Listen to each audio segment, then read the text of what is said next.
Sahanavavatu Sahanau bhunaktu Sahaviryam karavavahai Tejasvinavadhitamastu Ma vidvishavahai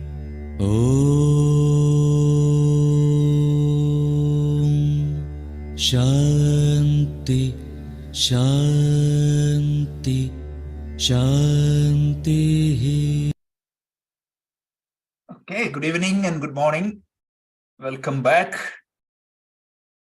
We were discussing verses from chapter 7 of the Bhagavad Gita. So we reviewed up to verse 11. Today we will finish that remaining thoughts on verse 11 and see another 3 verses. Before we get started, this chapter is such an important chapter. We already discussed about the importance of this chapter because this is the chapter that elevates our understanding of God or Ishvara. We always talked about this. Just like we formulate a childish view about the world, about the situations, we had a similar view about the God also. But when we got educated, when we got matured, what happened was our understanding of the world has changed. As a kid, I was excited about Santa. But later I realized that it's not real. Like that, everything has changed. Initially, we thought that the earth was flat. As a child, I thought that the sun is going around the sun, around the earth. Like that, almost all my beliefs were childish. And when I got educated, when I interacted with people, my world view has changed and the science has educated us and the people have educated us. And we are looking at the world with that new view. Imagine if our view was that childish view, immature view, how difficult it would have been to navigate this world. Would it have been possible to enjoy the facilities we have or the life we have if we were stick with that original worldview? Just like that, we had a belief or understanding about the God when we were children. And unfortunately, everything else has changed. My view about the God has not changed. So in this chapter, Krishna is going to talk about who am I? Please don't complain that I am not seeing the God. Some people made claims, right? If the God exists, let him come in front of me before I say 1, 2, 3. Some people think about God as a person sitting above the clouds, ruling the world, blessing a few people just because he likes them, and cursing and putting people into hell because he didn't call the God in a particular name. These are the viewpoints we keep about the God. We often see the God in the temple, in the Murti, but we fail to see the manifestations of the God outside. So that made us righteous or serene only in the temple, only at certain point of time, only at certain situations, and failed miserably to keep that lifestyle which is aligned with the God. We always wanted to restrict the God into temples, churches, and mosques. We often wanted to be religious on Sundays or Fridays or Thursdays, and we've missed the big picture. So Krishna tells this is not a part-time job. God is never away from you. You just need to know him. You need to understand him rather than blindly believing him. So that is the context of this chapter. And to explain that further, I'm trying to recap this as much as possible to make sure that this concept, the idea, is understood rather than blindly believed in. So in this chapter, Krishna started the discussion by saying that I do have two different forms. One is called Para-prakriti and the other one is called Apara-prakriti. Para-prakriti means that is the ultimate form of the God. That is the ultimate truth of the God. And that doesn't have a name, that doesn't have a form, that doesn't have a particular attribute at all. That is one aspect of the God. And if you borrow the Western terminology, we can call it as the transcendental nature of the God. And then we talked about an immanent nature of the God, which is a different aspect of the God. We call it as Apara Prakriti, which is everything you can see and experience belongs to this Apara Prakriti. Every form of the God is Apara Prakriti. And beyond this Apara Prakriti, there is a Para Prakriti. To illustrate this concept, Krishna gave 4 different metaphors. And we always talk about the difficulty or challenge in using the example because every example is defective. That is why it's an example. We always, please underline that concept. So 4 examples were used. The first example is what? The pot maker and the pot. If the world and me are like pots, there is a pot maker, there is a cause behind every offense. And what is the defect of this example? The pot maker is always different from the pot. And once the pot is created, it is completely separate. And another defect in this example is the pot maker alone cannot make a pot. Pot maker needs some material also to create the pot. So he has to buy some material, and using that material, he has to make the pot. So that is the problem. So to avoid that, the second example is given, the spider. Just like the spider creates a web out of itself. But again, there is a defect in this example. The spider web is different from spider. So to mitigate that, the third example is given, which is the Swapna Drishtanta. That is probably one of the best examples. And also to concept that the God is the factor that glues the whole different things together. The Sutre Manigana Iva, like the beads tied up with a string. That example is also given. These were the examples given. And then having said that, Krishna said, so we were talking about the Ishvara Surupam. From verse 4 to verse 11, this is the Ishvara Surupam. Sorry, verse 12, Ishvara Surupam is the topic. So Krishna said, then why you are saying that I am not visible to you? Of course, the Para-prakriti you cannot see because it is the transcendent aspect of you. But you can see me in the world, as the world. Look at that. That sentence is very important. You can see me in this world as the world, Krishna said. Wherever there is a glory, you cannot miss me. Wherever there is something that is shining, you cannot miss me. That is me. You don't need to go to a heaven to see me.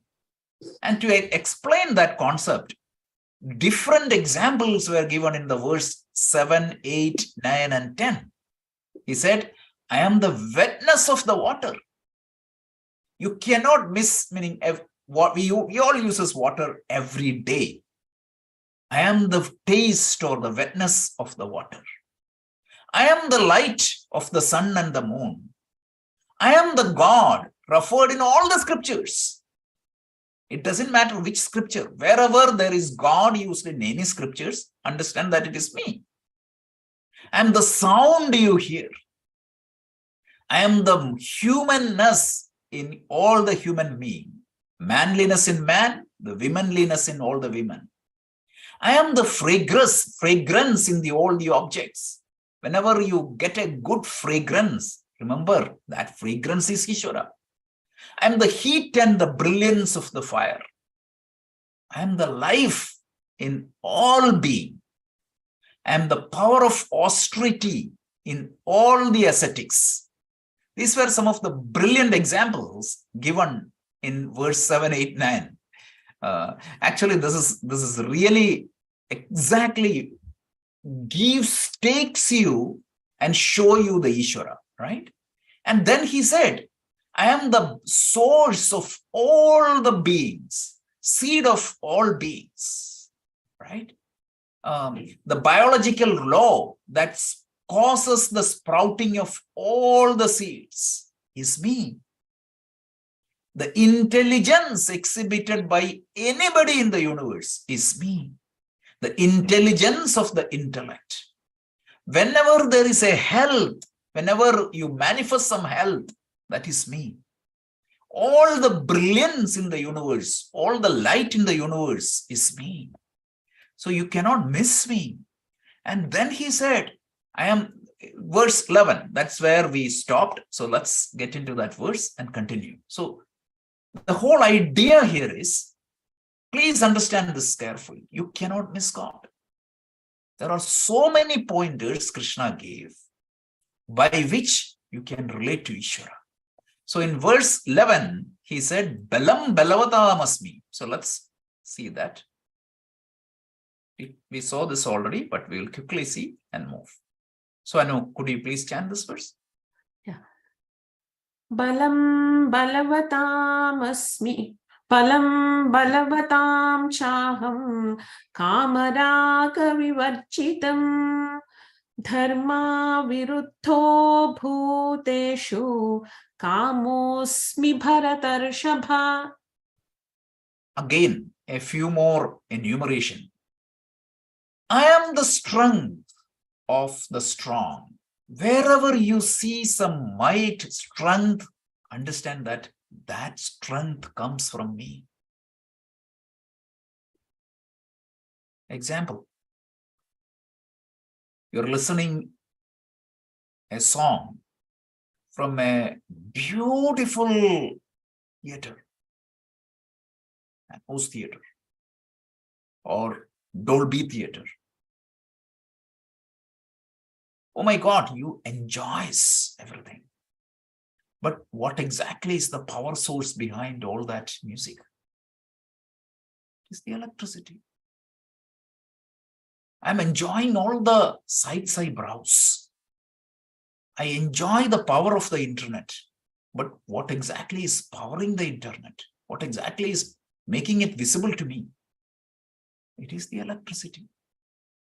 So when you listen to a loud, beautiful music in a loudspeaker, understand the power, might and glory of the electricity.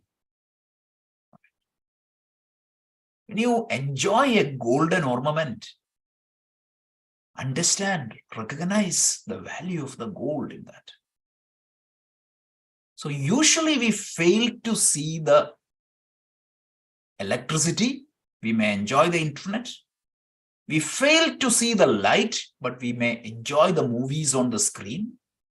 If the light was not there behind the projector, the mountains and the oceans, the plants and the animals, the stars and the suns you see in the moon, all the emotions you see in the movies, all the action sequences you see in the movie, all the comedies that you see and laugh in the movie would not have been possible if that light was not there. Amazing, right? So we fail to see that light, but Krishna is trying to point out whatever you see, wherever there is a manifestation, understand that it is me. So he continues to explain that Balam Balavatam Chaham, the strength of the strong. Wherever you see some strength, whether it is the physical strength or intellectual strength, whatever it is, that strength is me. It is just the person who exhibiting that strength, it is just a manifestation of my power through him. Just like the movie I watch or the Zoom session you are watching right now, it is a manifestation of the electricity. Without the electricity, this would not have been, you would not have seen these things. So Balam Balavatam Chaham. So just to negate one wrong interpretation, then you may say that, okay, Hitler was strong, mighty, Stalin was mighty, Mao was mighty, Saddam Hussein was mighty. What is the source of their strength? He said, no, it's not a direct reflection of my strength. My strength means wherever the strength is exhibited without kama raga, without the passion and binding desires. That's it. Just an FYI, even the other strength is also God's strength, but it is electricity can be used for wrong reason. Atomic energy can be used for wrong reason. Like that, if that particular instrument is not properly utilized, the power can be misused. But here Krishna didn't want to confuse us. So he added that corollary or additional point saying that this strength, calm, meaning without binding attachment and passion. Then he said, all the kamosmi bhardashrava, all the desires are also me, if that desire is in line with karma. I am the cause of everything. In other words, what he is saying is that everything that is manifested in the universe, you cannot miss me. If you want to worship God and you complain that I don't see God, or I try to book an appointment with the God after my death by following certain people who just promises to have a darshan of the God after your death as a post-mortem reward, Krishna tells you don't need to wait till then. You can find me here and now. And last week also I mentioned Rudram, the great prayer, is an exploration of this topic. He tells in the Rudram, he tells, I am the dry leaves, I am the water. Whenever you drink water, you cannot miss me. Recognize Ishvara. So why these many different examples are given? Have you ever thought of it? It is to align us into a lifestyle that recognize Ishvara everywhere, and that recognize me the importance of abiding dharma. Dharma means doing what is to be done. Nobody is asking you to live a ascetic life. No, you can enjoy the world. So you can enjoy the world by following that rules of dharma. What is the basic dharma? Remember? Atmana pratikulani paresham na samajari. Whatever you don't want from others, don't do it to others. This is Atmana pratikulani paresham na samajari. Mahabharata. So like that, follow that dharma. How can I follow that dharma? By recognizing Ishvara everywhere. When I adopt that lifestyle, my life becomes a worship. Every step I make in the world is a pradakshina of the Ishvara, right? This is brilliant. This is taking Ishvara to a different level and like giving you a matured understanding of the Ishvara. So this is the verse 11. So let's continue. So let's jump on to verse 12. ये चैव सात्विका भावाः राजसास्तामसाश्च ये मत्त एवेति तान् विद्धि natvaham teshu te mayi. This is again a beautiful verse. He tells, Ye chaiva bhava. This whole universe is a formation of what? Sattvika, Rajasika, Tamasika. So the whole being in the universe, everything you can think is indeed born out of Sattva, Rajas, and Tamas. The three gunas. So let's pause for a second and try to understand what is this three gunas. For the ancient world view, right, the whole universe is made up of 5 elements. I already talked about this. So don't get confused. Don't say that in the modern worldview we have 105 elements. That's not what we are talking. This is a model used to explain a certain ideas. And we always say that what is a model? Model is an abstract representation of reality. And the way you select the model is for the purpose. I always joke this example, right? Suppose you're building the model of a house for a painter would be different from if you are building the model of the house for a construction engineer.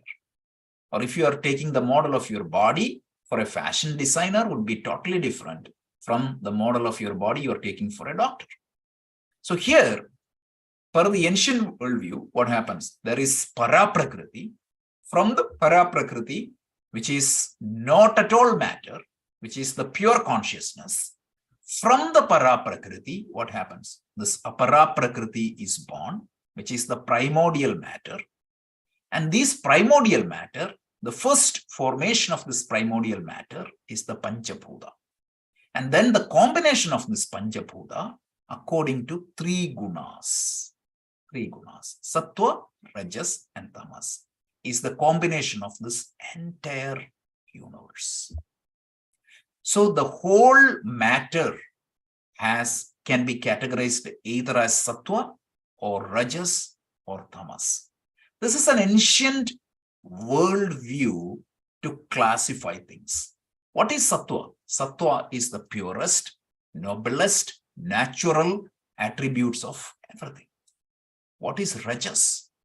It is hyperactive, it is aggressive, it is that type of attribute is Rajas. What is Tamas? Tamas is dull, not so active, dark, that type of attitude. So everything in this universe, whether it is yajna, dana, tapas, karma, matter, human being, everything can be classified into one of these things. And nothing in this world is pure sattva, nothing in this world is pure tama. Everything would be a combination, some proportion. Sometimes sattva would be 90, rajas would be 5, and tamas would be 5. Like that. There will be always a combination and some gunas will be predominant. So Krishna tells this whole universe is made up of matter, and that matter would fall under 3 categories. And he tells, then the next sentence, right? Matta eveti tanviti. Know that this matter and all the gunas came from me alone, right? Because the Paraprakriti is the cause of the Aparaprakriti. Aparaprakriti is the matter, and I am the cause of this universe. So everything you see in this universe came from the primordial matter, and that primordial matter came from me. So sodium chloride came from me because sodium chloride is a combination of the primordial elements, right? And then potassium came from me. And the combination of that, a wood, it is also a manifestation of me because wood is a compound made up of the primordial element, and that primordial element is nothing but me. And therefore, I became the wood. So everything in this universe came from me. To To give another example, in the dream world, you experience what? You see good water, bad water, even acid. You see dirty water. You see sun. You see good people and bad people. Everything in that dream, right? And each of that can be categorized into one of the categories, right? So you can say that pure water is sattva and the poison water is tamas. But what exactly is the source of that pure water in the dream and the dirty water in the dream? Both are my mind stuff. So like that, Krishna tells, this entire universe is made up of matter, and that matter is nothing but it's me. The matter came out of me. And every living being is a combination of this matter enlivened by consciousness. I am the source of that matter. I am the source of that consciousness. Then he makes a statement. He tells, he said, right? Matta eveti tan buddhi. Then he tell, natvam teshu te mai. They are in me, but I am not dependent upon them. That is meaning, if you read straightforward, this would be confusing. Shankaracharya confuses, meaning Shankaracharya clarifies that point. He tells what exactly Krishna meant by that. They are in me, but I am not constrained or dependent on me. In other words, they are dependent upon me, but I am not dependent upon them. They cannot exist without me, but I can exist without them. All the golden ornaments cannot exist without gold, but the gold can exist as a biscuit also. That's it. So the existence of the gold is not dependent upon the existence of the ornaments, whereas the existence of the ornaments entirely dependent upon the existence of the gold. So Krishna tells, this entire universe is a manifestation of matter and consciousness, and I am the matter and the consciousness. And the whole world has these three gunas, right? Like the sattva, rajas, and tamas. And they are in me, meaning they are dependent upon me. They cannot exist without me. The movie in the screen cannot exist without the light. If there is a power goes down, the movie is gone. But the light can exist even without the film or the movie. Like that, the Ishvara can exist without the world. But the world cannot exist without the Ishvara, because the very existence of the world is Ishvara. The very consciousness of the world is also Ishvara. This is another brilliant explanation of Ishvara. So this is, we just need to pay attention to each of these verses. These are brilliant exposition on the nature of the Ishvara. So that's this verse. So one more explanation, right? Those that is born out of sattva, we can say that predominantly sattva. They are the phenomenal forces are born out of sattva. Then we can say that traditionally, conventionally, we call it as devas. So who is devas? Deva means a symbolic representation of the phenomenal forces or the sense organs. Then what? That which is born out of rajas. Symbolically, we can say that a rakshasa or the destructive forces of nature. That is also from me. And then what? That is born out of tamas. We can call it as asuras or animals. So when you hear these terms in Puranas, please don't get carried away and don't say that these are blind beliefs. No, they are all symbolisms. Without understanding the symbolism, we can get confused a lot. So everything came from me. Both devas, asuras, and rakshasas, everybody comes out of me. And they dependent upon me for their existence and consciousness, but I don't dependent upon them. This is what Krishna does. So that's this verse 12. Now let's move on to the next verse, which is verse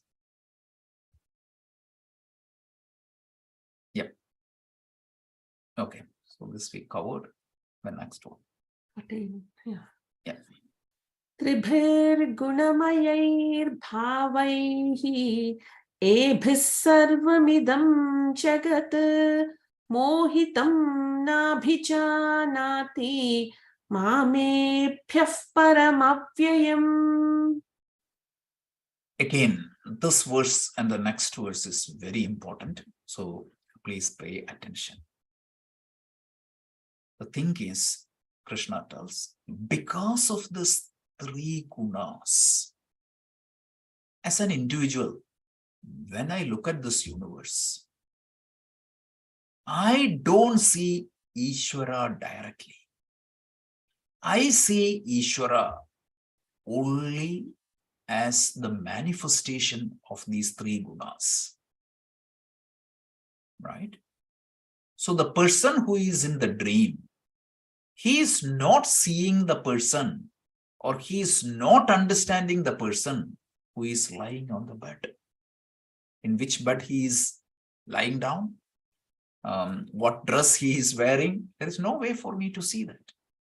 What I can see is only the dream world. I can see good, I can see bad in the dream. I can see the movie, but I cannot directly see the light. So I see fantastic scene in the movie, and I see very tragic scene in the movie. I see sometimes even unfairness in the movie. I can see that, but I'm not directly seeing the light.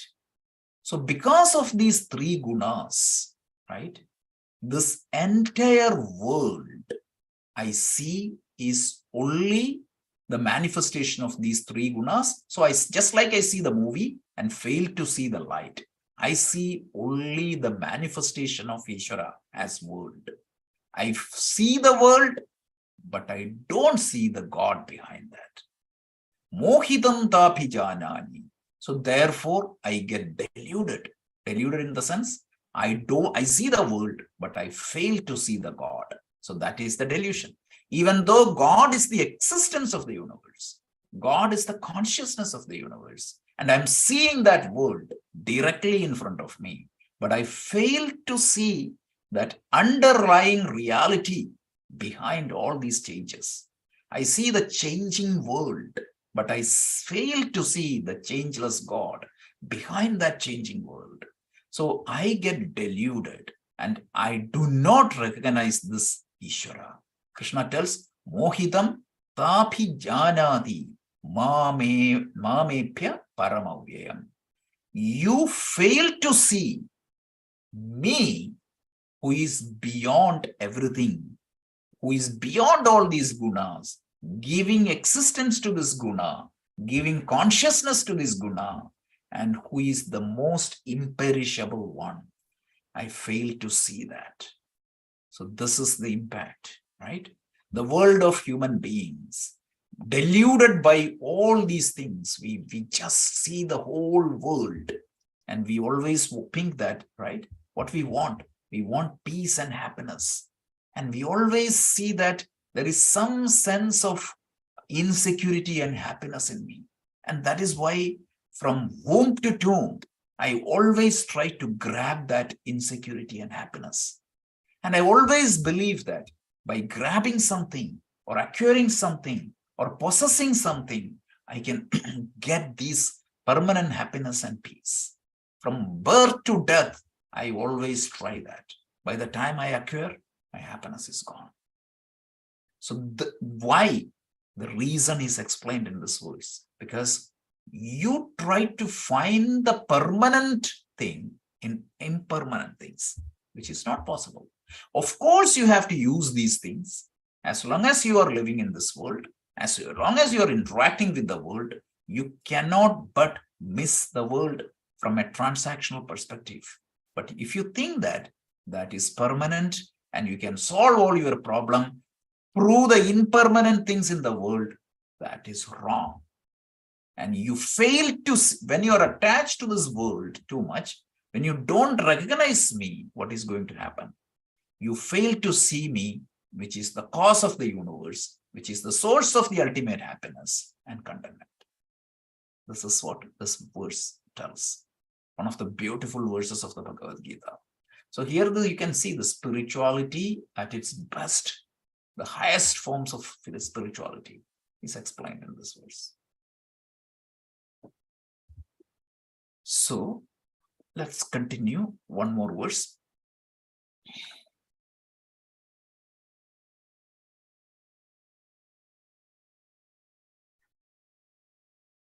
दैवी ह्येषा गुणमयी मम माया दुरत्यया मामेव ये प्रपद्यन्ते मायामेतां तरन्ति ते.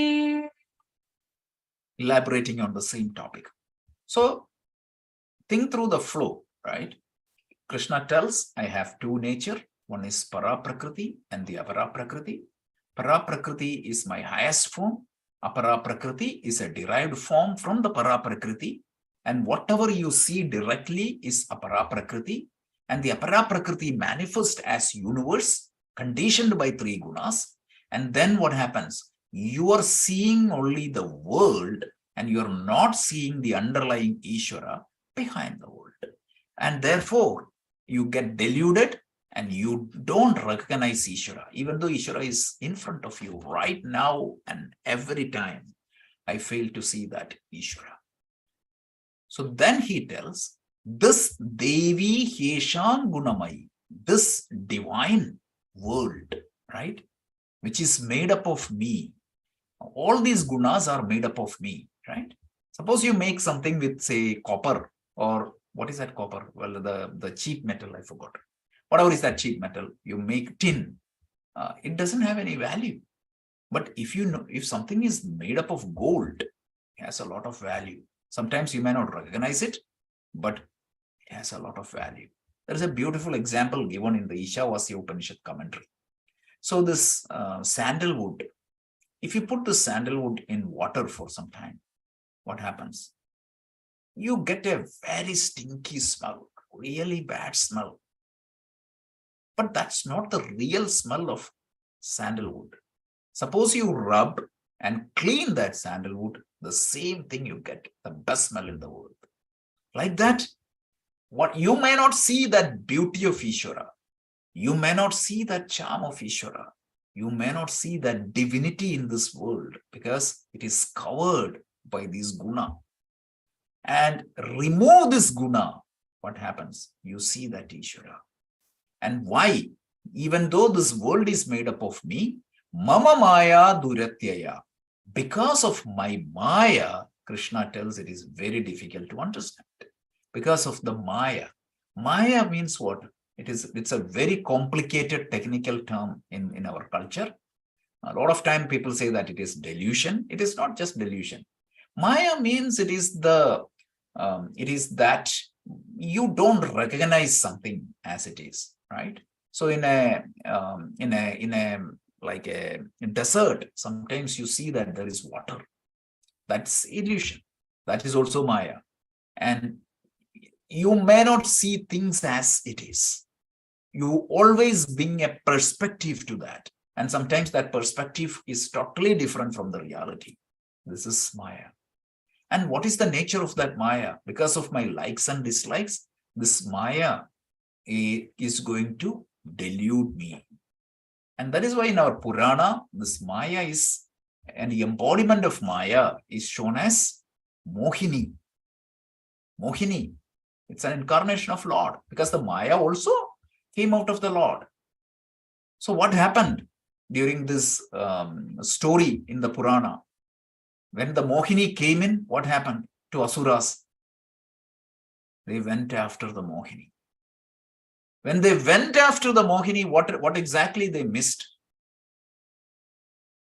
They missed Amrutam, which is the immortality, or the nectar which could make them immortal. So like that, what happens? This world is a Maya, meaning sometimes what you see, because of the delusion, you will go just after the material thing. And as a result, what is going to happen? You miss the big thing. Nobody is saying that you should not go after the material thing, but it is our attitude. That's all Krishna is talking here. So Devi Hesham Gunamai Mama Maya Duratyaya. Because of this Maya, it is very difficult to see the Paraprakriti in this Aparaprakriti. And there is, Krishna tells, there is one way for you to cross this delusion of Maya. There is one way you can get through this Maya, because the answer is why people fail to see me. Question is, why people fail to see me? He said it is Maya, right? Krishna is framing an interesting problem for us. See, our mind with the sense or sense organs, right? Naturally, it get attracted to sense objects because of the play of these three gunas. These sense objects look so attractive to me. And because of that addiction of the sense objects, I fail to see the Ishvara, which is beyond all these three gunas. So somehow we need to pierce through these gunas to contact Ishvara. And Krishna tells there is one way. What exactly prevents us from contacting Ishvara? The delusion, we are deluded by the modifications of the mind, and because of the Maya, and the only way is what? Surrender to Ishvara. This is where Krishna introduces bhakti. This Maya, the only way to cross the Maya is surrender to Ishvara. Because if you surrender to Ishvara, what happens? Even though it is difficult to cross the Maya, Krishna said that there is a way out. What? Ya mam, ye mam, those who seek in refuge in me, they will get out of the Maya. Those who surrender to me, don't think that you just think God as Mr. Krishna and just say a few words. No. If you follow my teaching, if you surrender to me, and if you follow my teaching, if you do the practices, you will cross the Maya. And he is going to teach his students how to recognize some of these Maya's trick so that you won't get deluded again. That is the topic of chapter 14, but just a quick preview. So he's going to teach that, and then he tells, I am going to, meaning if you surrender to me, definitely you will cross this delusion of the Maya, and eventually you will reach me. So that is the 4 verses we wanted to cover. So a quick recap, and then we can go to the Q&A question session for 10 minutes. So the whole idea is Ishvara Lakshana is introduced, Ishvara Sarupa is introduced, and Krishna said how to find that Ishvara in this changing world, right? Wherever there is a glory, you can see Ishvara. That is the whole idea.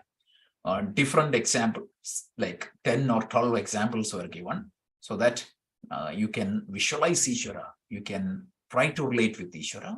And he said, this whole things, names and forms in this world is born out of me and conditioned by my guna. And he said, they exist in me, they are dependent on me, but I am not dependent upon them.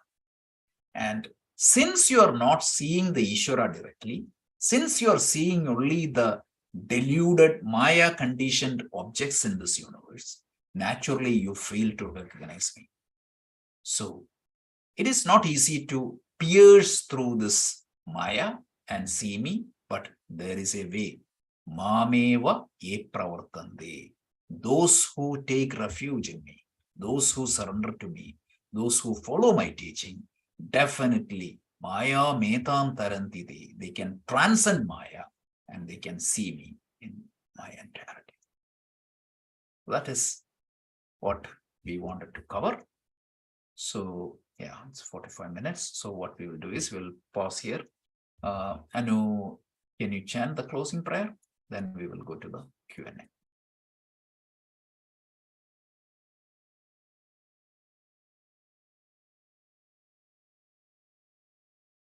Anu, you're on mute. ॐ पूर्णमदः पूर्णमिदं पूर्णात् पूर्णमुदच्यते पूर्णस्य पूर्णमादाय पूर्णमेवावशिष्यते ॐ शान्ति शान्ति शान्तिः हरिः ॐ Thank you. श्रीगुरुभ्यो नमः